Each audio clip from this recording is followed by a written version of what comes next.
ఎన్నికల అనంతరం వైఎస్ఆర్ కాంగ్రెస్ జెండా పీకేయడం ఖాయం, అవునా కాదా? వైఎస్ఆర్ పార్టీ అవసరమా తమ్ముళ్ళు అని మిమ్మల్ని అడుగుతున్నా. ఈ రాష్ట్రాన్ని నాశనం చేసిన పార్టీ మనకు అవసరమా అని మిమ్మల్ని అడుగుతున్నా.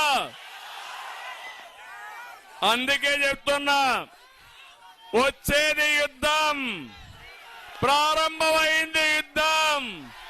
ఈ యుద్ధానికి మేము సిద్ధం, మీరు సిద్ధమా అని అడుగుతున్నా. నేను సవాల్ చేసి చెప్తున్నా, వచ్చే కురుక్షేత్ర ధర్మ యుద్ధానికి మేము సిద్ధంగా ఉన్నాం. గెలుపు తెలుగుదేశం జనసేనది. ఒక విషయం మనం గుర్తుపెట్టుకుంటే, 19 ఎన్నికల్లో